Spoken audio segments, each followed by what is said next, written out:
El placer de viajar. Con Carmelo Jordá y Kelu Robles. Kelu Robles. Carmelo Jordá. Muy buenos días, tardes, noches o lo que sea cuando nos estéis escuchando. Bienvenidos a este nuevo episodio del Placer de Viajar, el número 32 de la cuarta temporada. El total ya me he perdido, pero vamos a andar por 108 o 109, una cosa así. Sí, o 107. Me has pillado en el cumpleaños total. Eso lo pensamos un poco más adelante, en el próximo lo decimos. Vale. Bueno, como le digo, un episodio del Placer de Viajar que es, todos lo sabéis, el mejor podcast de viaje de todo el orbe, al menos desde que en 1529 unos 120.000 turcos, que no lo digo por nada, que eran turcos, sí. Pusieron cerco a Viena, que estaba defendida por solo unos 27.000 combatientes. Ahí hay una diferencia ahí notable. También estaban detrás de las murallas y eso, pero bueno. Historia curiosa de la que me he enterado preparando esto, no lo sabía antes. Había entre esos 27.000 combatientes 700 arcabuceros, que eran casi todos de Medina del Campo. ¡Anda! O sea, no españoles, por lo visto, casi todos de Medina del Campo. Y que fueron bastante importantes en la defensa de Viena, que acabó salvándose, y con ella no solo se salvó Viena, sino que se salvó, creo yo, Europa, al menos tal y como la conocemos ahora. Si hubiera caído Viena, estaríamos hoy pues hablando en otra Europa, a lo mejor hablando todos turcos, no lo sé, pero bueno. Gracias a esos señores de Medina. Oye, pues les damos las gracias.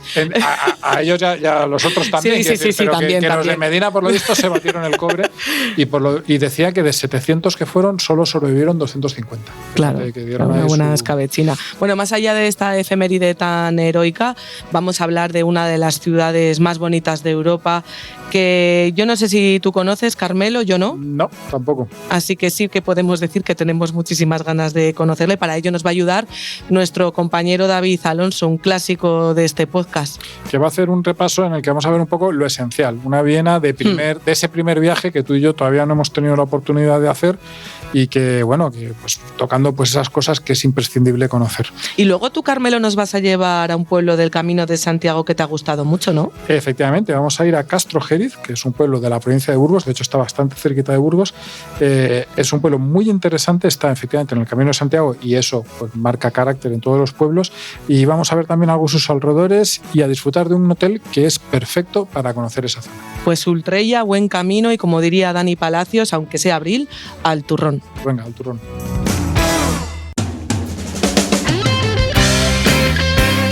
Como ya hemos anunciado hoy, tenemos de invitado a un hombre del Renacimiento segoviano, periodista, experto en YouTube, fotógrafo, viajero. Bienvenido una vez más a tu podcast, David Alonso. Hola a todos. David, nos vas a hablar de una de esas ciudades que no solo estoy deseando conocer y no conozco, sino que de hecho cada poco tiempo, yo diría que cada pocos meses, alguien me dice así como muy contrariado: pero ¿no conoces Viena?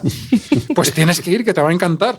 Así que, aparte de, como siempre, la sana o no tan sana envidia que nos tenemos en esta cosa de los viajes, sí. No sé, es medio sana, medio no sana, en fin, bueno, envidia. De todo. Exacto, ahí. Envidia con cariño, por decirlo de alguna forma. Bueno, pues aparte de eso, que sepas que estamos aquí con papel y lápiz tomando notas, y vamos a seguir tus consejos. Y vamos a ser alumnos, no sé si obedientes, pero bueno, vamos a intentar ser buenos alumnos. Para empezar, si te parece, ¿qué es lo que tú destacarías de una ciudad que creo que te ha gustado muchísimo? Bueno, haría una pequeña introducción primero, que creo que es lo mejor para presentar la ciudad. A mí es una ciudad que me gustó mucho. De hecho, me impresionó bastante. Yo iba sin muchas expectativas, pero llegué allí y me quedé bastante complacido. Es una ciudad imperial, es palaciega. Es una ciudad urbana también, tiene muchísima música por todos los lados. En todos los rincones te encuentras algún músico o alguna cosa relacionada con la música. Es luminosa. Yo fui en verano y me pareció que tenía una luz especial por aquello de los edificios también, todo blanco, casi todo. Capital de Austria y antigua capital del Imperio Austrohúngaro. No es poco. Es que es una ciudad que fue capital de un imperio, eso marca, y lo digo completamente en serio, eso hace las ciudades distintas. Y además baluarte de la cristiandad contra el imperio, contra el turco otomano. Ya lo hemos dicho en la introducción, y bueno, oye, que eso es una parte de la historia importante. Si te parece, David, como hay mucha cosa ya con esta introducción que nos estás haciendo, otras veces te pedimos que nos hagas un recorrido físico por una zona, un barrio, o así geográficamente, físicamente por la ciudad. Pero en este caso, si te parece, lo podemos hacer por temáticas, ¿no? Que nos hables la Viena de la música, de las iglesias, de los palacios, que es por donde te propongo que nos lleves así en primer lugar, porque como estáis diciendo, una ciudad imperial seguro que tiene también muchísimos palacios. ¿Cuáles son los imprescindibles de una ciudad que fue pues así tan importante? Yo recomendaría el Palacio de Schönbrunn como primer palacio que visitar. Es una absoluta maravilla. Es la residencia de verano, o lo era, de los Habsburgo. Tiene nada más y nada menos que 1.441 habitaciones. Bien, ahí sí que no te encuentras una con buena tu ex, boda, como diría Ayuso. Es tremendo, claro. Es pues una brutalidad de palacio. Jardines espectaculares. Bueno, las habitaciones en realidad solo se pueden recorrer 45, que ya es bastante. Bien, ¿eh? Ya te da por un paseo. Y bueno, allí podemos ver también, por ejemplo, el Salón de los Espejos, donde algunos privilegiados de la época pudieron ver a Mozart de niño, el Mozart, que era una auténtica maravilla, poder tocar allí, y lo vieron en ese palacio. Oye, y un espacio tan grande, porque 45 habitaciones, ¿cuánto tiempo se dura más o menos en hacer esta visita? Yo recomiendo que sean de 3 a 4 horas dedicadas para poder verlo bien y disfrutarlo una mañanita. Sí, hay bastante. ¿Qué más palacios podemos? Bueno, el Belvedere, Palacio Belvedere. Tiene 2 edificios, hay que decirlo. Yo pude recorrerlo por encima porque es bastante grande y es uno de los palacios imperiales de visita obligada de toda Viena, antigua residencia también de verano del príncipe Eugenio de Saboya. Y lo más interesante es que allí dentro alberga el famoso beso de Gustav Klimt. A quien nos guste el arte, pues es un cuadro que hay que ver al menos una vez en la vida. Si vas a Viena, aprovechad para verlo. Fíjate que a mí, yo tengo, sabes que me gusta mucho el arte, pero yo tengo como una especie de relación complicada con Klimt, que es que de primeras no me gusta, porque me parece, y esto la gente me va a matar cuando lo oiga, entended que es una forma de hablar, ¿vale? No es que lo diga así, me parece como un poco hortera, es una cosa así como no colgarías en tu casa un cuadro poco de Klimt. cargada y tal, no. Pero cuando he tenido la oportunidad de ver un Klimt en persona, iba a decir, en vivo y en directo, es que es acojonante lo bien pintado que está. Es decir, es una cosa, o sea, es que pintaba de una forma impresionante, pintaba muy bien, está muy bien pintado, es muy, o sea, cómo lo hace es maravilloso y supera digamos, como para mi gusto, no, y supera también lo que es el formato final, por así decirlo. O sea, lo que te enseña al final me interesa menos que lo bien hecho que está, que me flipa, que es una cosa curiosa. Y después de este rollo que os he soltado, por favor, sigue con el palacio. Al hilo un poco de esto que comentas, sí es verdad que hay muchos cuadros y muchos artistas que viéndolos en fotografías o en libros de arte no es lo mismo que verlo en vivo y en directo. Y en el caso de Gustav Klimt me pasó un poco lo mismo, porque parece el típico collage que está ahí como pegado el día de antes. No se aprecia igual. En realidad es una pedazo de obra de arte bastante impresionante. ¿Y hay algo de legado español en Viena? Porque bueno, a nosotros nos gusta particularmente siempre buscar nuestras huellas por el mundo y a nuestros oyentes sabemos que también. Bueno, tenemos la Escuela Española de Equitación, que hay que recorrerla, hay que visitarla, que está en el centro y forma parte del majestuoso Palacio de Hofbrunn. En el centro, ya os digo, unos 400 años de antigüedad, y es una de las más famosas y emblemáticas a nivel mundial. Y esto es importante porque tú allí puedes ver cómo doman a los caballos y hacen recorridos. Sigue siendo una escuela, sigue siendo un sitio con caballos, para entendernos. Eso es. Amén de los palacios, y yo he oído hablar en todas estas conversaciones que me han hecho sobre el hecho terrible de que no haya ido a Viena, mucho de la arquitectura. Y tú mismo mencionabas antes que es una ciudad con mucha luz por sus edificios y tal. ¿Qué zona de la ciudad crees que es importante? Estamos haciendo este paseo un poco esencial, un poco de primer viaje, lo imprescindible. ¿En qué zona hay que pasearse para disfrutar de esa arquitectura mejor que en ninguna otra parte? Bueno, sería en la avenida Ringstraße, que es una de las más famosas. Sabéis que allí todas las calles acaban en Strasse, ¿no? Sí. Entonces, Ringstrasse, ¿no? Como suena mejor dicho por ellos allí, ¿no? Sí, desde luego, no vamos a decir pero nuestro... Seríamos más chulos que nosotros si dijéramos nosotros lo pronunciamos mejor. Bueno, con más salero, pero nuestro alemán es un poco deficiente, ya lo hemos demostrado en más de una ocasión. Sí. Es que hay que tener como mala leche al hablar en alemán, ¿no? Suena así. Y luego es muy bonito en realidad y hay canciones, habrá aquí la música en alemán tiene sonoridad, una sonoridad diferente a otros idiomas. Pasa como el inglés. Exacto. A mí me gusta el alemán, pero al mismo tiempo me asusta un poco. Es un idioma de una sonoridad muy contundente. Y de hecho, creo que era Carlos I y V de Alemania el que decía que el italiano es un idioma para la música, el español es un idioma para hablar con Dios y el alemán es el idioma para la guerra. He hecho la cita creo que muy mal, pero bueno, ya que nos lo cuente en las redes sociales. Oye, que no era así, que era así. Hablo en alemán con tal y hablo en español con Dios, una cosa así, sí. Bueno, seguimos. Ringstrasse, sus monumentos, sobre todo la ópera estatal, el Parlamento y el Ayuntamiento, que son auténticos edificios, bueno, maravillosos. Me canso de decir esta palabra, pero es que en realidad en Viena yo la sensación que tuve cuando lo visité, estuve varios días, 3 o 4 días, sobre todo también hay que decir que fui en verano y el sol pega bastante en verano, al igual que en invierno hace mucho frío. Y la sensación que yo tuve, la experiencia visual sobre todo, es que los edificios, además de estar cuidados de una forma muy, muy, muy buena, ¿no? Trascienden y tienen esa luz fuerte que refleja en ese blanco del mármol, en ese blanco de los edificios. Y a mí me pasó un poco con la ópera estatal y sobre todo con el edificio del Parlamento. Y además puedes recorrer esta avenida, o sea, tiene todos estos edificios y puedes recorrerla tranquilamente, andando, en tranvía y bueno, y todos estos medios de comunicación tan fáciles. Estabas hablando de la ópera, del edificio de la ópera, y yo creo que aquí podemos abrir el siguiente tema, que sería la música, que en una ciudad como Viena yo creo que tendrá un papel fundamental y lugares, además de esa ópera, donde puedes explorar más esta faceta. Eso es, la Ópera Estatal de Viena. Vuelvo a decir lo mismo, hay sitios en las ciudades que estamos siempre recomendando que hay que ver o hay que visitar obligatoriamente, y la Ópera de Viena es uno de estos lugares.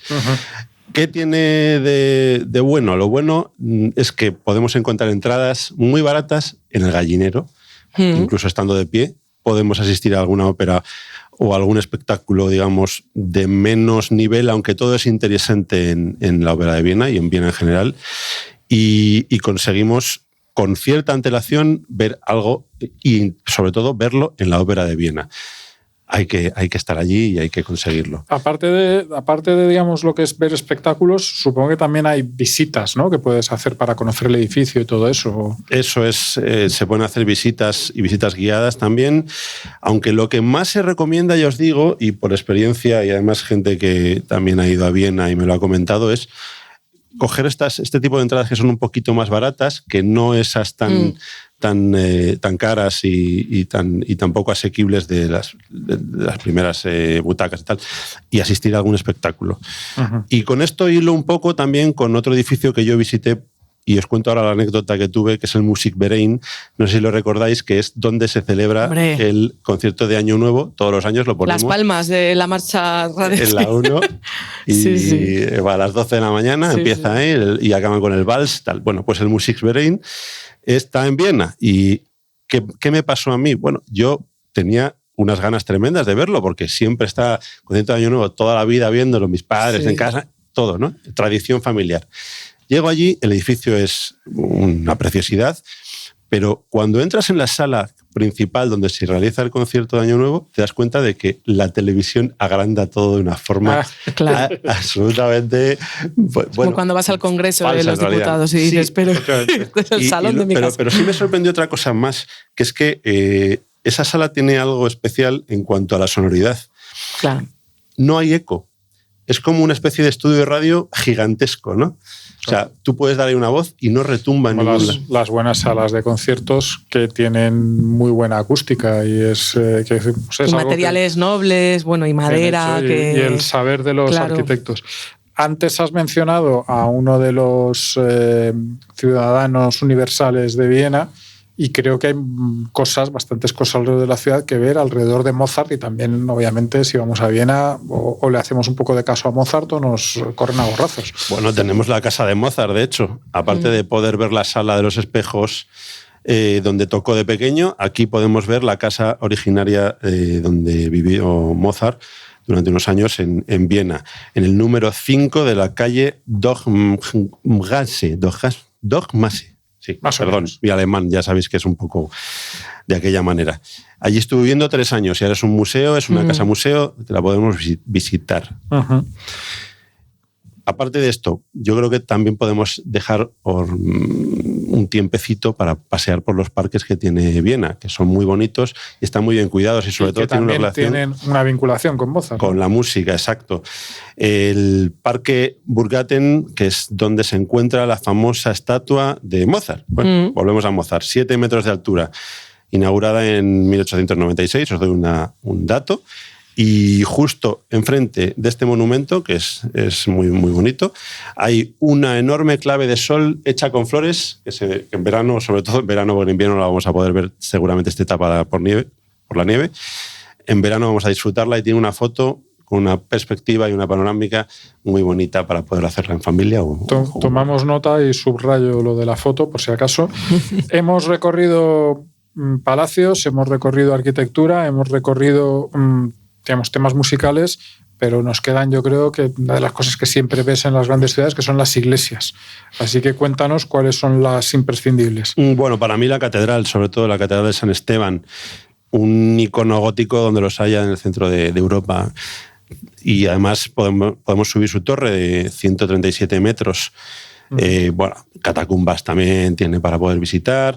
Incluso podemos admirar el tejado de mosaicos que tiene la catedral. Yo lo he visto en alguna foto, sí, es muy curioso, bastante peculiar, ¿no? No es, hay más sitios, pero no es muy habitual este tipo de... A mí me sorprendió bastante. No es una catedral, digamos, parecida a la que puedes ver en otras similares de Francia o de Alemania. Es un arte parecido gótico al alemán, ¿verdad?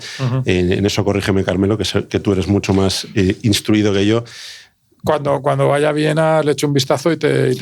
Te llamo desde allí, oye, David. Vale.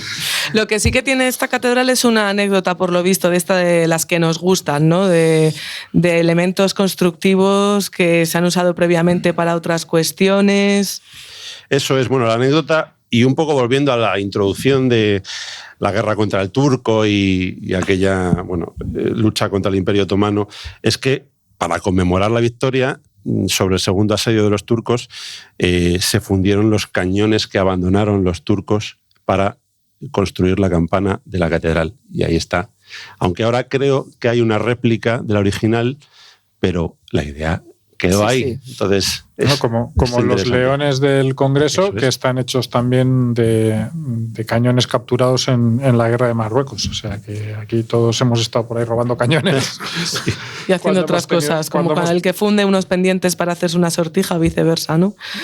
Como una moda, ¿no? De este matrimonio me salió mal, lo voy a fundir el anillo y me voy a hacer unos pendientes. Pues con los cañones, otras cosas, otros elementos simbólicos. ¿Alguna iglesia más que no podamos dejar de en nuestra ruta? Bueno, a mí me gustó mucho San Carlos Borromeo, que está muy cerca del Natch Market y la construyó el emperador Carlos VI. Es un rincón para mí imprescindible y favorito de Viena. Solo he estado una vez en Viena, pero volvería a Viena y volvería a la iglesia de San Carlos Borromeo. Allí se realizan también conciertos, la utilizan, tiene culto y además se utiliza también para conciertos. Y es bonito porque está en el centro de un parque donde frente a la iglesia hay una especie de estanque, y si podemos ir a verla al atardecer, veremos cómo la luz va cambiando y se va reflejando la iglesia en el estanque con la gente sentada alrededor. Visualizar un poquito el borde, ¿no? O sea, que es un sitio así también muy cómodo de estar, sí, ¿no? De pasar allí un rato, unas horas. Con los pies colgando en el estanque, entonces ahí podemos hacer, ya sabéis que yo siempre tiro un poco a lo visual y a lo fotográfico, una foto maravillosa al atardecer. Oye, hablando de temas, no puede faltar el gastronómico. ¿Alguna recomendación, consejo, algún tip que nos puedas contarnos? Hay que ir a probar la tarta Sasser. Es lo más famoso que tiene Viena. Si sois dulzones, y si no, pues también con un café Aunque yo la recomendación que os hago es que no vayáis al Hotel Saser, porque allí, cuando yo lo visité, costaba 7 eurazos la tarta. Y seguramente enfrente la encuentres por 4 euros y no pone Hotel Saser, pero es el mismo concepto. Pero no sé, yo creo que por 3 o 4 euros de más te das el lujo alguna vez en la vida, ¿no? Hay debate con esto. Es que me imagino la típica discusión de pareja. ¿Cuánto merece la pena ir al palacio a decir que nos hemos comido allí la tarta o hacerlo por 3 euros menos en otro lugar cercano? Bueno, pero no sé, bueno. Yo soy de estas cosas, digamos, cuando es pues eso, el sitio donde se origina, tal, yo creo que vale la pena por una vez en la vida gastarte un poquito más y yo qué sé, luego ya te lo ahorras, vuelves, en vez de coger el taxi coges el tranvía, cosas así, ¿no? Es que es prácticamente igual la tarta, ¿eh? Es un triangulito con chocolate, con sus 2 o 3 capas de crema, bueno, y es exactamente la misma, lo único que en vez de poner el sello de Hotel Saser pone Random Saser. Enfrente. Bueno, pues nada. Hombre, y estando en Viena, si nos vamos a ver la imitación de un reloj, ¿dirías lo mismo, por ejemplo? Bueno, claro, es que relojes en Viena... Hay que ver el original. Allí podemos verlos. Y hay un lugar que es el reloj Anker, que es una de las cosas que también podemos ver curiosas en la ciudad. Porque a las 12 del mediodía sale todo el mecanismo del reloj y es típico reloj como el que podemos ver en Praga, un poquito más pequeño. Hay que decirlo, que no es lo mismo, pero es exactamente el mismo concepto de reloj que tiene un mecanismo que a las horas en punto, que pues, sobre todo para los niños, muy curioso. Oye, pues no solo es el reloj del móvil o el reloj de la tablet, hay relojes que podemos ver. A mí me encanta porque me recuerda a las señales horarias de la radio. Entonces, ir a ver relojes que suenan siempre me parece algo especial. Ya, yo creo que suelen tener un encanto especial este tipo de relojes, que también son muy antiguos, llevan siglos ahí reuniendo a la gente a su alrededor. Bueno, es una cosa que tiene gracia. Para terminar, David, consejos así que nos recomiendes, como decíamos, para ese viaje que va a ser un primer viaje o que puede ser un primer viaje a la ciudad, cosas prácticas para que podamos sacarle todo el jugo y a lo mejor, pues no sé, aprovechar el tiempo al máximo. Pues mira, yo recomendaría que la mejor época para poder viajar a la ciudad sería primavera, abril, mayo, o incluso otoño, septiembre, octubre. Pero tú fuiste en verano y te gustó, ¿eh? Yo fui en verano. Sí, pero también hay que decir que yo pasé mucho calor, porque es que en realidad hace mucho, o sea, imaginaros que es una especie de calor como el de Madrid, no tan agobiante. Pero con río y humedad, supongo. Y con el río, claro, está un río muy ancho. Pero aún así se aguanta. Es verdad que es más agradable ir en primavera o en otoño. En invierno lo único que tenemos es que va a nevar, casi seguro, que eso también nos da otra estampa diferente y quien quiera esto pues puede verlo también. El transporte, la U-Bahn, que es el metro, el U-Bahn, el metro con el que recorrer la ciudad más fácilmente, aunque yo recomiendo que la paseemos, que demos paseos. Es que siempre es mejor verlo así que ir punto a punto y coger y hacer tic en lo he visitado y me voy a otro. No, vamos a pasearnos y a perder. Y además así te ahorras para poder pagarte la tarta en el sitio. Claro, exacto. todo. Y la Viena Card, hay que recomendarla, que es, muy buena para poder recorrer algunos museos o visitar sitios que de alguna u otra manera no encontraríamos y lo tenemos todo agrupado con la Viena Card.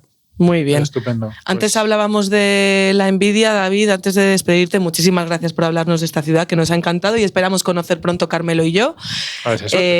Pues danos envidia, no sé si de la buena, de la mala, de la que comentábamos antes. ¿Cuál es tu próximo viaje? ¿Cuál nos vas a contar alguna vez aquí en podcast? Tengo pensado visitar Francia próximamente, un par de veces este año. Y ya os diré, a ver, alguna sorpresita Ahí más. lo deja. Muy bien. Pues hasta la próxima. Hasta la próxima, David. Carmelo, como me dices tú siempre, ubícanos en el mapa Castrojeriz y cuéntanos así lo básico del pueblo. Castrojeriz, que es, aparte de un pueblo interesante, un nombre de estos que nos gusta tanto, que lo comentamos siempre, porque qué sonoridad.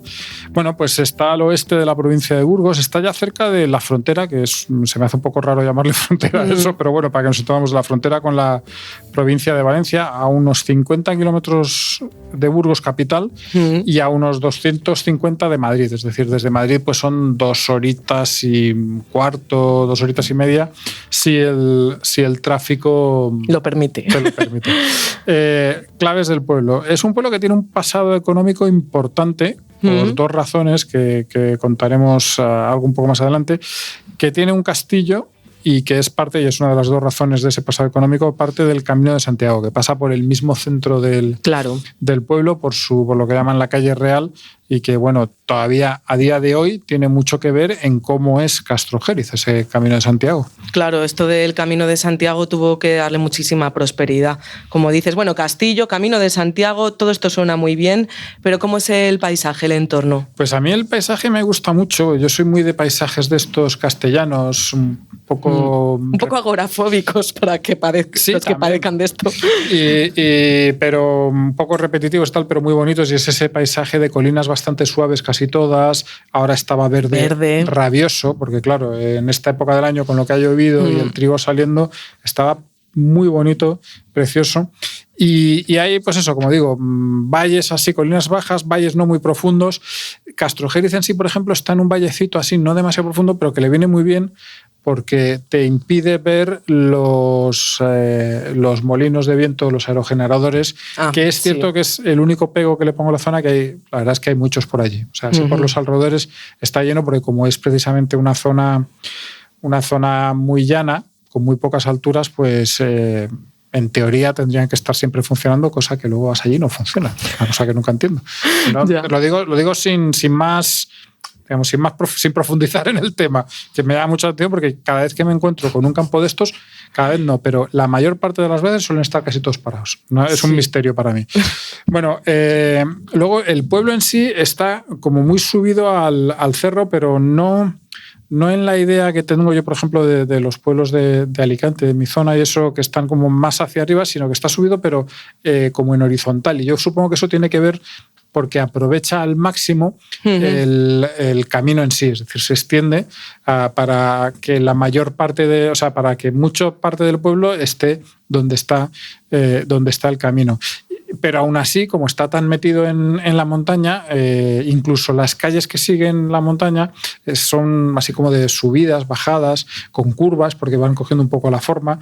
Y es curioso, porque está tan extendido que hay varias zonas en las que tú vas por ahí y dices, uy, como que se acaba ya el pueblo, qué pequeñito es, pero de repente vuelve a expandirse, vuelve a crecer, vuelve a haber más calles y vuelve a haber más pueblo. En fin, es bastante curioso. A mí no es una configuración, no lo estoy explicando muy bien, pero espero que a pesar de eso incluso la gente lo entienda, no es una configuración normal, es un pelín extraño, pero que lo extraño no es malo, ni mucho menos. Como dentro de ese paisaje un poco machadiano, de esa Castilla que tenemos un poco en la mente, ahora tan verde por esas lluvias, con los trigales verdes, se encuentra un castillo buscando el cerro, imagino, para defenderse en el pueblo con ese castillo, y en un pueblo que luego...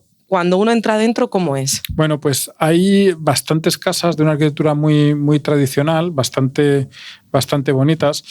Hay que tener en cuenta que ahora tiene mucha menos población de la que tenía, por supuesto, en la Edad Media, pero hace 40, 50, 60 años. Y entonces hay también una mezcla ahí curiosa que a mí fotográficamente me gustó mucho y me dio mucho juego. La verdad es que me lo pasé muy bien, porque hay mucha casa como abandonada, ¿no? O en proceso de abandono o no demasiado cuidada, no sé. Hay algunas que están como medio derruidas, sí que las hay, obviamente, con paredes de adobe, que es una cosa que a mí me llama mucho la atención encontrar todavía a estas alturas y que es muy fotogénica, con puertas de estas o ventanas de madera súper vieja, llena de texturas, que bueno, yo sé que no es la idea que la mayor parte de la gente tiene de cosas bonitas, pero a mí sí que me lo parecen, que lo voy a ver, ¿no? Y creo que sí que le dan cierto interés. Pero bueno, el caso es que esto está mezclado con casas súper cuidadas, súper bonitas, súper bien puestas, por así decirlo, y son muy bonitas, de una arquitectura bastante tradicional. No sé, y a mí esa mezcla, que además es que está en casi todo el pueblo, es decir, tú vas quitando a lo mejor pues la calle principal o la calle más principal, pero vas por el pueblo y te vas cruzando con estas casas, unas muy bien, otras regular, otras mal, y eso creo que le da bastante interesante. Luego, bueno, está la calle Real, que es, como decía, por donde está el camino, que es una calle realmente bonita, así con subidas, bajadas. A mí me gustan mucho las calles que tienen subida, bajada y curva, ¿no? Así que te da un efecto y siempre te puedes así como enfocar una foto chula, y esta es la típica calle bonita de, pues eso, que pillas el punto alto y ves así como va bajando, va girando, al fondo está la torre de la iglesia, pero está muy bien. Y la Plaza Mayor también es una plaza muy bonita, así como de forma más o menos triangular, con el edificio del ayuntamiento en el punto en el que se unen las dos partes del triángulo, y bastante curiosa, con soportales también. Hay allí, que yo no lo pude ver porque este fin de semana he estado hace nada y justo estaba cerrado el Museo sobre el Fuero, porque es una ciudad que tiene un fuero del año 937, si no recuerdo mal, y bueno, y es una cosa curiosa, el texto es bastante llamativo de las cosas que se podían hacer los caballeros de Castrojeriz, en fin, es bastante curioso, y hay un pequeño museo allí que, por lo que he visto así en internet y lo que me han dicho, está interesante. Pero bueno, como digo, es un pueblo bonito, es un pueblo curioso, es un pueblo que también la perspectiva desde fuera, cuando vas llegando tal, con el pueblo, el castillo, es bastante bonito, así que sí que desde luego vale la pena. Yo creo que nos has hecho una buena postal de las calles. Ahora que has dicho lo del tema del adobe, es un material que se está abandonando porque, claro, no resiste muy bien el paso del tiempo, era de construcción más bien pobre, y por eso se ven cada vez menos casas con este material. Ya prácticamente no hay, y que, vamos, no está ni mal ni bien, es un hecho, pero cuando te encuentras una casa, a lo mejor, pues eso, había algunas así como con la pared ya prácticamente con el techo caído, la pared que quedaba media, una reja ahí vieja, y eso, ya digo, no es lo que la gente a lo mejor tiene en la mente como cosas bonitas, pero a mí me parece que tienen su interés, su gracia, y fotográficamente dan... Claro, a punto económico se suelen vender más baratas ese tipo de casas de pueblo, de adobe, por esto del material, pero a nivel histórico, bueno, representa también esa faceta es una de la historia rural. De la historia que efectivamente has hablado un poquito de las calles, vamos a decir, anónimas, para hacernos una imagen general de Castrojeriz, pero luego también hay monumentos. Efectivamente. Has nombrado el castillo. El castillo yo creo que recomendaría que es lo primero que se viese, una de las primeras cosas que se ven, porque está francamente bien. Es un castillo, es el castillo típico, que está puesto en el sitio perfecto para poner un castillo, porque claro, por algo lo habían puesto ahí. Sí. De hecho, lo primero que hubo allí no era un castillo, sino un castro romano, por lo visto, y a partir de ahí se hizo una fortaleza, en primer lugar, musulmana. Está en la cima justa de ese cerro, que es un poquito más alto que los demás, así que desde los 900 metros que tiene, que tampoco es una altura muy allá, la vista el terreno que controlas es enorme, es que ves hasta lejísimos. Yo no sé calcularlo, y tampoco, los días que estuvimos allá había nubes y tal, no eran los días más claros, pero se ve hasta la cordillera Cantábrica, me dijeron, el día que estás, las montañas palentinas, en fin, se ve muchísimo. Y luego tiene todavía bastante, esa impresión de bastante imponente, ¿no? De una fortaleza muy fuerte, con muros muy anchos, muy impresionantes, con lo que queda de una torre del homenaje bastante alta. Y bueno, en fin, tiene dos datos curiosos, históricos, que yo creo que a la gente le gustará saber y que cuando estás allí te hace gracia saberlo. El primero, en él estuvo presa una reina, la reina Leonor de Aragón, que luego la pobre acabó asesinada por su sobrino, que era Pedro I el Cruel. Con lo cual, a partir de ahí, el sobrenombre, que ya pues igual no lo vemos tan mal tirado, ¿no? Siempre dices, hombre, a lo mejor lo pusieron sus enemigos. No sé, él tampoco hizo mucho por quitárselo. Y luego, el segundo dato que a mí me llama mucho la atención es que parte del estado de ruina, porque obviamente está que decir, no es un castillo, no sé, como el de Coca, que dices que está nuevo, no es ese tipo de cosa, pues parte de esa ruina se debe al terremoto de Lisboa. Es decir, el terremoto de Lisboa partió, por lo visto, el castillo en dos. Es una cosa curiosa porque cuando me lo dijeron, yo dije, si esto está, y lo he mirado en el mapa, está como a 600 kilómetros de Lisboa, en línea recta. Sí. Pero no sé, pero tampoco yo no sabía que en el interior de España había tenido esos efectos, y es un dato curioso. Bueno, el caso es que pese al terremoto se conservan, pues las murallas más exteriores, una buena parte de la estructura, el patio de armas. Puedes ver exactamente, no están las paredes, digamos, pero puedes ver las estancias como eran, tal. Y luego hay un par de sitios, hay un par de miradores, uno muy alto que subes hasta unas escalera estrechita de estas, como muy de castillo, muy curioso, y las vistas son maravillosas. Las vistas, ya digo, este fin de semana con el verde era muy, muy bonito. No sé, esto que al final, y perdonar que me autocite, que es un poco hortera, pero lo ponía yo en Instagram en una foto que publiqué, de no sé si me gusta más el castillo en sí, que de verdad es que es molón, es una fortaleza así recia, o cuando llegas ahí arriba esas vistas que tenía, que eran impresionantes. No sé si podemos decir que es un buen ejemplo de pueblo castellano, Castrojeriz, porque estamos hablando de que tiene un castillo, estamos en Castilla, muy bien. Y era además parte de la zona más primígena de Castilla, era uno de los primeros condados de lo que luego fue Castilla. No sé si tendrá un frontón, por ejemplo, yo siempre que pienso en los pueblos de Castilla siempre pienso en ese típico frontón. Creo que este no lo tenía. Tenía un polideportivo municipal muy chulo, pero que ya como no, o sea, muy chulo así desde fuera, muy grande, muy llamativo, pero ya no me igual parecía una cosa turística. No lo visité. Estoy pensando en los emblemas, ¿no? Y por supuesto, una iglesia. Un pueblo castellano sin su iglesia. Y un pueblo castellano que además es parte del Camino de Santiago, tiende a tener más de una iglesia, que es el caso aquí, que hay 3 iglesias dentro del casco urbano. Y luego además veremos que hay como posibles ampliaciones, por decirlo así. La primera que yo citaría, porque además es la primera en el recorrido del camino, según ya al pueblo, es una colegiata, no es una iglesia. La colegiata es como una categoría superior, la colegiata de Santa María del Manzano, que la verdad es que es imponente, es una iglesia impresionante en cuanto a tamaño, hechura, belleza, diría, porque es preciosa. Es de un gótico espectacular, con bóvedas de crucería, de verdad era muy bonita. Qué bonita. Es como una catedral un pelín más pequeña, pero de verdad que te recuerda mucho a las catedrales de Castilla. Además, ahora se ha convertido en un museo de arte sacro, así como muy curioso, que en realidad lo están haciendo prácticamente la gente del pueblo. Hay una asociación de vecinos del pueblo de patrimonio y recaudan ellos algo de dinero, restauran piezas, en fin, es bastante curioso y reúne piezas sobre todo de Castrojeriz, pero también algunas cosas de pueblos de cerca que no tienen dónde ponerlas y hay cosas que llaman mucho la atención. Por ejemplo, hay varias tallas antiguas de distintas épocas muy bonitas. Hay un cuadro de Carducho, que es un pintor importante que tenemos, hay bastantes cuadros de Carducho que son parte del Museo del Prado, aunque muchos de ellos están en el Monasterio del Paular, aquí en Madrid, pero vamos, que es un pintor importante.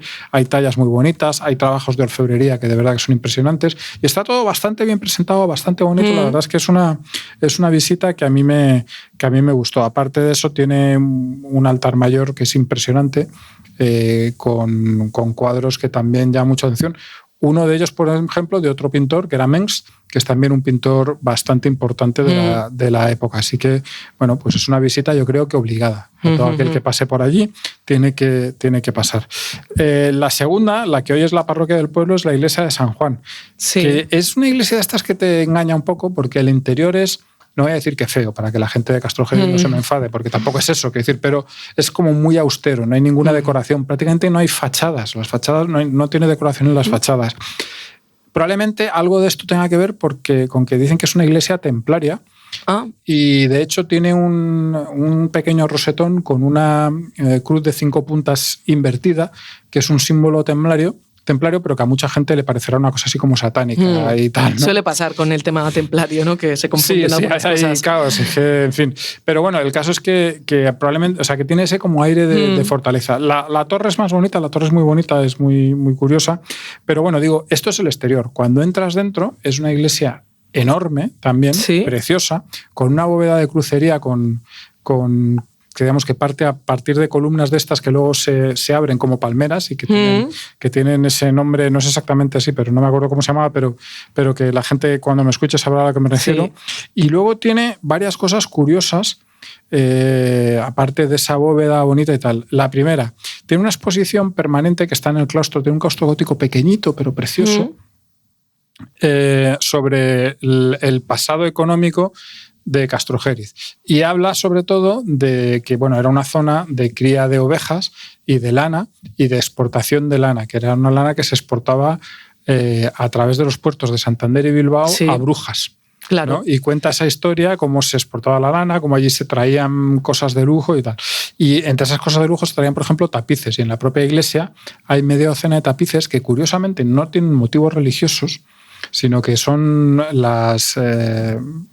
¿cómo eran? Las bellas artes, o no recuerdo ahora, mira que profanas, laicas. Sí, no sí, sé, pero que eran pues eso, la poesía, muy bonitos, digamos, ya obviamente viejos, y que me decían que fueron robados en su día por Eric el Belga, que no sé si conoces la historia, pero Eric el Belga era el ladrón de arte más famoso de la historia, que estuvo robando en las parroquias de media España como un auténtico poseso, y al final de su vida, digamos, profesional, y para salir de la cárcel en la que ya le habían caído unas cuantas condenas, le dio la vuelta al calcetín. Entonces empezó a colaborar en la policía en recobrar obras que él mismo había robado en el pasado. Es una historia bastante curiosa y bueno, no sé, no me he parado a comprobar si efectivamente esos tapices fueron robados por Eric el Belga o no, pero es una historia curiosa.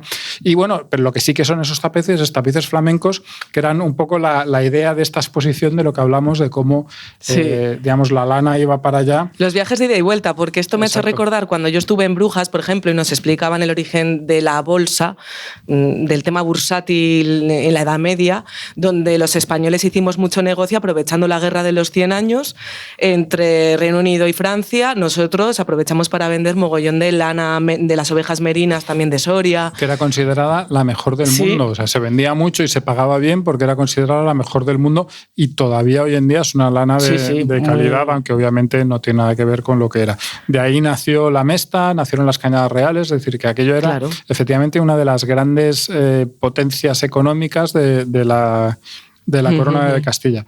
Hay una tercera iglesia, que es la de Santo Domingo. Tampoco pude verla, porque justo estaba cerrada este fin de semana, pero tiene un detalle muy curioso que sí que le pude ver porque estaba en el exterior, que es un osario. Que es un osario, digamos, al lado de la pared de la iglesia, como si fuese una urna, pero grande, es decir, de un tamaño, no sé, a lo mejor tenía 5 o 6 metros de ancho y 3 o 4 y 3 metros podría tener de alto. Un osario con unas calaveras así puestas ahí para que se viese bien de qué iba. No es muy habitual en España. Yo no he visto nunca. No, es más de Centro Europa. Pero visible, así, que esté en la calle, que pases por la calle y está ahí el osario, yo no lo he visto nunca. Es decir, que lo sabrá, pero no lo he visto.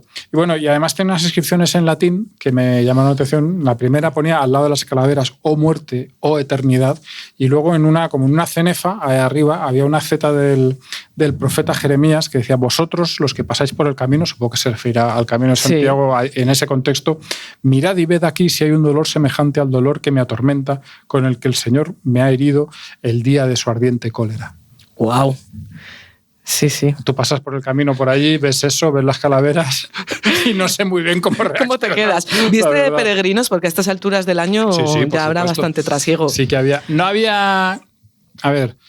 Claro, es que depende mucho de las horas también, ¿no? Y en el camino lo que pasa es... Algún día tenemos que hablar del camino, por cierto. Sí. En el camino lo que pasa es que como la gente suele salir más o menos a un determinado momento, y las etapas más o menos están definidas, al final las horas en las que pasa gente son X horas, ¿no? Yo qué sé, de 12 a 2 pasa la gente por allí. Pero sí, vi peregrinos, la mayor parte extranjeros, muchísimos. O sea, coreanos, chicos, australianos, americanos. Bueno. Chicos jovencísimos extranjeros, que no sé dónde eran, pero que eran guiris seguro. Pero sí, no siempre hay peregrinos. A día de hoy siempre hay peregrinos. Esto parece ya la Edad Media otra vez. Total. ¿Y qué entorno se encuentran esos peregrinos, esos viajeros que vayan a Castrojeriz? Bueno, tengo que contar antes de eso un par de cosas que hay justo en Castrojeriz, y una además está muy relacionada con el camino. Estamos hablando de junto a Castrojeriz, a distancia de un paseíto. O sea, que eso es ya nada, que cuando pasa por allí el peregrino ya sabe que está llegando al pueblo. La primera de ellas es el convento de San Antón, que son unas ruinas preciosas, y era un antiguo convento hospitalario que estaba, claro, al pie del camino. Claro. Tan al pie del camino como que la iglesia estaba a un lado del camino y la parte del hospital estaba al otro lado del camino, y entre medias había así unos arcos, y ahora por ahí pasa la carretera. Con lo cual, la carretera pasa por en medio de las ruinas, que es una cosa también de lo más curioso, y que están además también obviamente ya pensando en cómo cambiarlo. Es una carretera muy pequeñita por la que debe haber muy poco tráfico. De hecho, por esta zona, una de las cosas que nos ha llamado la atención es que puedes ir 20 kilómetros en el coche y no cruzarte con nadie. ¿Sabes? Bueno. En un fin de semana normal del mes de abril, que tampoco es, quiero decir, la época más tal, y eso, bueno, pues... Se agradece. Sí, como la verdad, los que vamos del tráfico. Y luego, también a una distancia muy, pues eso, de un paseo del pueblo, nos estará 10 minutos andando, una cosa así, no creo que mucho más, está el convento de las Clarisas, que fue fundado por Alfonso X. Ojo, cuidado, ¿eh? Dice, aquí tenemos ahí un pedigrí que no es cualquier cosa. Pero no está en el mismo sitio en el que lo fundó Alfonso XIII, Alfonso X, sino que está en el mismo sitio solo desde 1326. Nada. Ayer. Yo oigo decir Clarisas y ya pienso en los dulces. Efectivamente. El convento no se puede visitar, lo cual es una pena porque debe ser impresionante, porque estos conventos muchas veces lo son. Se puede visitar la iglesia, eso sí, que es una iglesia muy curiosa, conventual, con la reja al final, de una sola nave. Es bastante bonita, también con una bóveda crucería muy, muy, muy bonita. Y se pueden comprar los dulces de las monjas a través del torno. Mira, claro, para no ver... Tienen ahí el torno de madera, un timbre tal, tú puedes comprar lo que sea, pero no ves nada. Eso sí, en la iglesia sí que puedes ver. Nosotros, cuando estuvimos viendo la iglesia, había ahí una monjita, no sé si estaba haciendo punto o algo, una señora así muy mayor, que nos hizo gracia también verla, ¿no? Una cosa curiosa, porque es cuando yo al menos cuando voy a esos sitios...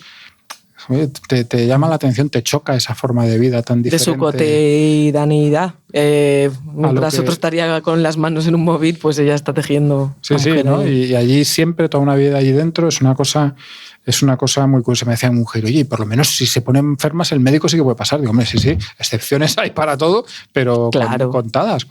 ¿no? De hecho, alguna vez yo he vivido cómo han dado entrevistas, incluso para emisoras de radio, monjas de clausura, que contaban, bueno, nosotras no tenemos contacto directo con mucha gente, con prácticamente la mayoría de las personas que nos rodean, pero bueno, tenemos también nuestros teléfonos y por supuesto para tener una entrevista sí podemos atender. Sí, o hablar con la familia, pero en fin, eso son modos de vida que hoy en día todavía persisten y que, a mí me llama muchísimo la atención. Es una cosa que te choca.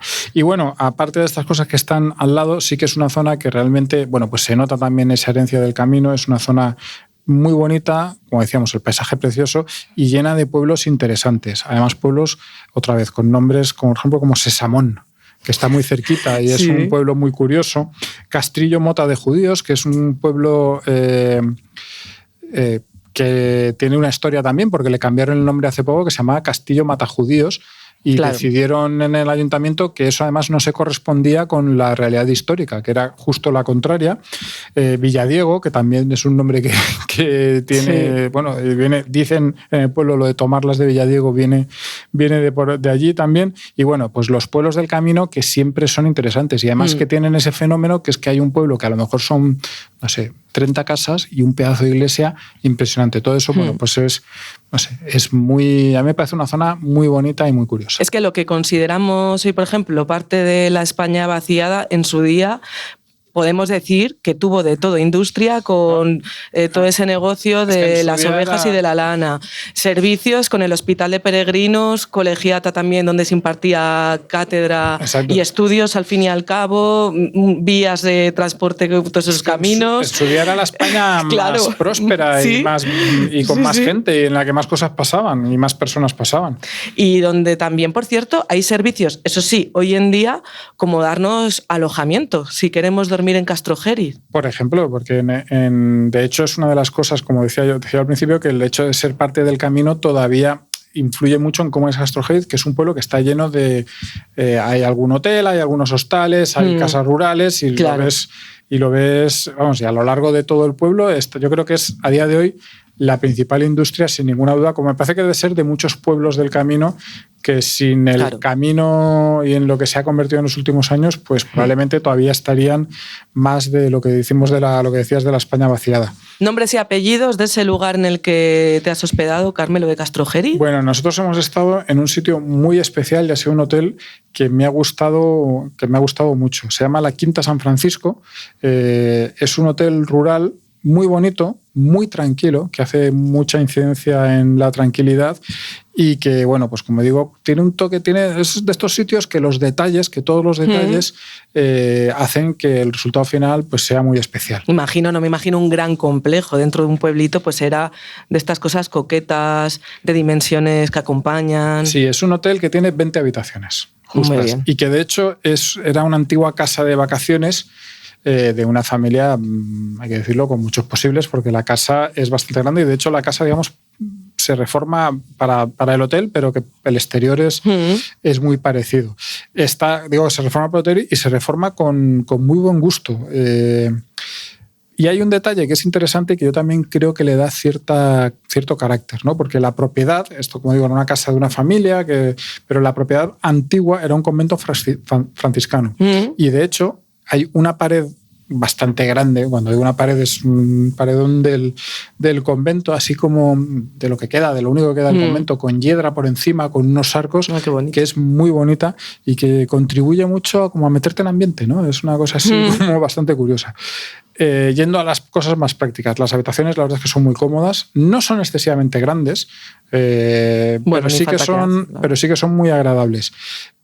Un detalle que me encantó, el cabecero de la cama tenía detrás como una pequeña estantería llena de libros, pero cuando digo llena es que tienes en la habitación a lo mejor 40 libros a tu disposición para leer mientras estás allí, y me dijeron que también si tú empiezas a leer algo y te apasiona mucho, pues lo dices y te lo puedes llevar. Y tienen funciona como una gran biblioteca todo el hotel, que funciona además con regalos que les lleva la gente, claro, porque si tú has estado ahí una vez y te has llevado un libro, pues la otra vez que pasas por allí traes algunos, porque eres una persona de bien, y a mí me gustó mucho. Otro detalle... Tienes que volver para dejarles Tengo que volver para dejar libros, sí, eso está claro. Otro detalle que me gustó mucho, no hay televisiones. En todo el hotel no hay televisiones. Entonces tienes unas zonas comunes súper chulas, bien decoradas, con mucha madera. La decoración tiene mucha madera y eso le da una calidez muy especial, pero sin televisiones. Llenas de libros, llenas de juegos de mesa, está muy bien. Se me olvida decir una cosa que es importante y que es importante para mí. Ojo, que yo lo valoro mucho, el cuarto de baño. Cuarto de baño que está francamente bien, muy amplio, y con una ducha que al menos en la misma habitación nos podíamos haber duchado 5 a la vez. Oye, a mí esas cosas que me encantan. A mí, esto de cuando uno se ducha, de poder ahí abrir los brazos bien y caber. Sí, no, es una cosa... sin miedo a salpicar fuera, estas cosas. Con la mampara perfecta, a mí esas cosas... yo siempre, no hace mucho lo tenía en una conversación privada, lo decía, para mí la ducha es una de las cosas que le da, que eleva la categoría de la habitación. Pues bueno, pues ahí está muy bien. Luego, hablaba yo de las zonas comunes. Tiene también en esas zonas comunes otro detalle, es que hay cosas que les parece que las han hecho pensando en que iba Carmelo. A ver. Una cafetera. Una cafetera de una marca muy famosa, que es muy fácil hacerlo y no vamos a decirlo. Pero que tú llegabas por allí, venías cansado de darte tu paseo, te ponías tu cafetito, te lo tomabas allí, con una chimenea gigantesca que ahora no estaba encendida porque no hacía tanto frío como para eso, pero está muy bien. Y el patio, el hotel, la antigua casa tiene así como forma de U, y el patio en el centro, con una fuentecita muy sencilla pero muy bonita, el patio tiene una pinta para el verano maravillosa. Y me han dicho que allí todo lo más, 1 o 2 noches de todo el verano, no tienes que ponerte la chaquetita. Y a ver, eso es el lujo. Para los que sufrimos los calores de la gran ciudad en verano... Para los que sufrimos los calores de la gran ciudad, eso es el lujo. Y como digo, bueno, a mí pues eso, me ha gustado mucho. También tiene, que casi se me olvidó decirlo, una zona de wellness, que llaman así, que son como unas saunas y unas hamacas así delante de una cristalera que da al patio. El patio tiene un jardín así como salvaje, no de flores normales, sino de plantas así como un poco más historiadas, y también un jardín de árboles frutales. Todo ahí junto, y su huertecita que en verano ahora estaban a punto de plantar, todavía nada, pero su huertecita huertas que las utilizan en el... Me estás llevando a un estado de relax y desconexión ya solo de escucharte, Carmelo, pero bueno, después también te entraría hambre. Efectivamente. Tienen un restaurante, es un restaurante pequeño porque es solo, y volvemos un poco a esta idea de la tranquilidad extrema, es solo para los huéspedes del hotel. Entonces, si tú estás por Castrojeriz, hombre, no sé si conoces a alguien, pues igual te dejan pasar, pero lo normal, eso va a ser una excepción, y el restaurante es solo para los huéspedes del hotel, así que como mucho va a haber unas 40 personas ahí el día que está el hotel lleno. Es decir, súper tranquilo, con música clásica, sin televisión. Es decir, estás ahí cenando y escuchando a Debussy. Y dan, en principio, por supuesto, desayunos estupendos, los desayunos ahí con los huevos recién revueltos, a gusto de consumidor, con un zumo riquísimo, y dan cenas, básicamente. Claro. Con una cocina bastante sencilla, aunque algún plato un poco, no complicado, pero sí con ya... Más elaboración. Sí, con algo más de elaboración. No sé, por ejemplo, yo tomé una sopa de ajo, y dices, una sopa de ajo, mucha elaboración no tiene, con boletus. y estaba deliciosa. Pero y sobre todo lo que hay es muy buena materia prima. Varias cosas de carne que probemos, estaba todo riquísimo, pero la verdad es que está muy bien, como digo, sencillo, muy rico, buena verdura, que en verano es la de su propia huerta, la carne estupenda, y unos postres también caseros.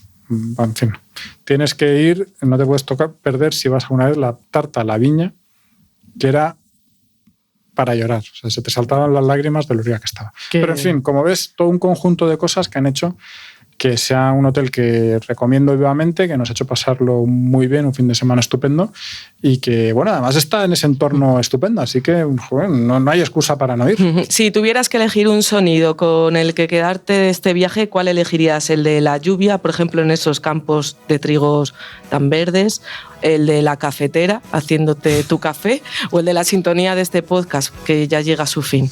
Vamos a poner el de la sintonía porque nos viene bien para el cierre. Yo estaba pensando en el viento allí encima del castillo, pero bueno, cualquiera de esos me gusta. Yo digo el de la sintonía de nuestro podcast no porque llega a nuestro fin, sino porque coincide con la del comienzo del siguiente podcast, que será dentro de una semana. Efectivamente, dentro de una semanita estaremos aquí y estaremos contando más sitios muy interesantes, muy chulos, y que si los contamos es porque a nosotros nos han gustado mucho. Eso es. Nos gusta también que nos pongáis buena nota, que os suscribáis para que no tengamos que avisaros nosotros de que la semana que viene volvemos a la carga con más viajes. Así que ya sabéis, El Placer de Viajar en todas las plataformas, en las webs de Es Radio y Libertad Digital y en nuestro correo electrónico elplacerdeviajar@libertaddigital.com. Hasta la semana que viene. Hasta dentro de 7 días. El Placer de Viajar, con Carmelo Jordá y Kelu Robles. Escucha este y otros programas cuando y donde quieras a través de los podcasts de Libertad Digital y Es Radio. Instala nuestra aplicación para iOS o Android. Entra en nuestra web Es Radio FM o búscanos en iVoox, Apple Podcast o Spotify.